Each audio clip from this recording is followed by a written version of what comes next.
So now you have a little bit of an understanding, I hope, of sort of the different levels. And obviously these are two very basic examples.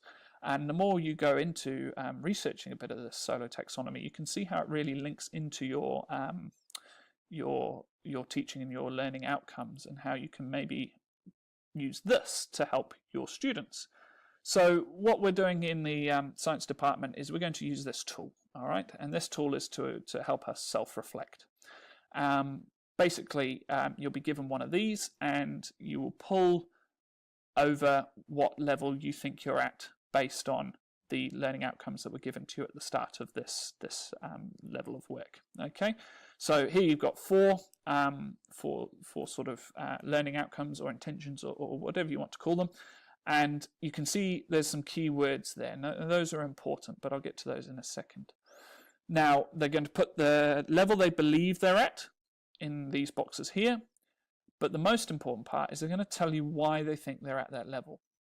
Now this all sounds like how they're going to do that, how are you going to do that, but you are going to use this assessment tool. So if I click on this, and here you can see a really good little assessment tool. Now what this allows you to do, okay, is to basically you can read along with it, but it shows you the levels, and it shows you these sort of maps that we link our learning outcomes to. So you can see these keywords: define, describe, sequence, classify, so on and so forth.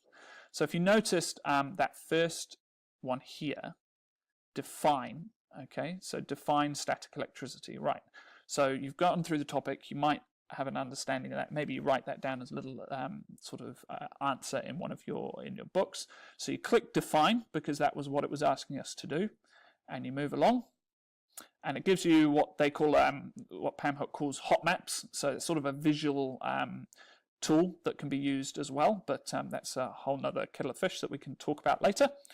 And you move along again, and it gives you what to expect for a definition and type answer at each level. So obviously at pre-structural you wouldn't even know what you were trying to define. So you're saying define static electricity and you're just confused. You haven't got a place to start. Okay. Unistructural for definition is you might be able to talk about one relevant idea around static electricity. So define static electricity, and you might know it has something to do with charges, okay? Charges on clothing, because that's one of the experiments you did. So you've got that loose idea.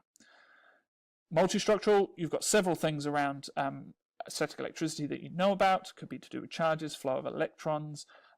Maybe you've got two like charges repel each other, opposites attract, that sort of thing.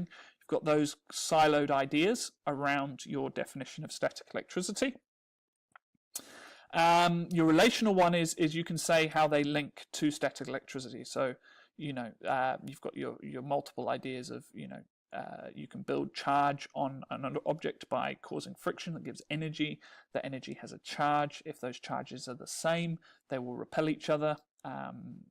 If they are different, they will attract, just like if you rub a balloon against a curtain, they will attract your hair. So that's sort of at that relational level. You're linking your siloed ideas around static electricity into more of a sort of coherent answer. Okay, so you can say this one because this silo one because it links static electricity this way, this is because this. Okay, and finally, abstract is thinking how do all of these relate, and can you I sort of alluded to it a bit before, start to talk about maybe an experiment you did where you could see that with the hair and things like that. So you're putting all these ideas into one coherent sort of answer that builds on lots of different things and adds in that maybe new concept that you might not have talked about before. So it might talk about places static electricity occurs. Okay, so you start to build onto that new idea here. So this tool is really good. You can always go back and change. As you saw, that next outcome was to describe something. So if you click describe, you'll see this changes here, and you can go through and at each level, well, do I need help to describe more? No, I can sort of, I know I'm trying to describe places where static electricity occurs. Maybe I can list one place. So I would write, maybe I'm unistructural. Okay, maybe I can list lots of places where static electricity occurs, and then I might be able to say, well, it occurs here because this, it occurs here because this, it occurs here because this, and so on and so forth. And that might be where you're at, because you can't really link in or look at it in a different way, or link it to maybe an outside concept or context. Okay, so you might want to say in your self-reflection that I am relational for describe. And the because part, you use the hot map and you say, you can explain why these 4 things that you're talking about, static electricity, link together. Okay, you can relate them.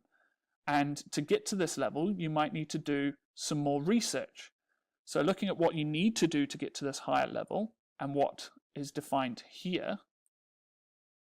you can write your self-reflection. I am relational because I can relate multiple ideas such as blah, blah, blah. However, to get to an extended abstract level, I need to look at these ideas in a new way. Maybe I need to do some research to find out how more things relate to this idea, whatever it is. So some really good resources, guys, is Pam Hook's website. So if you just go pamhook.com, if you need to know a bit more information, there's so many things here that we'll be using to help us get this idea of solar taxonomy and use it to make us better learners. So I hope that wasn't too complicated. Thank you for listening. Look forward to seeing you in class.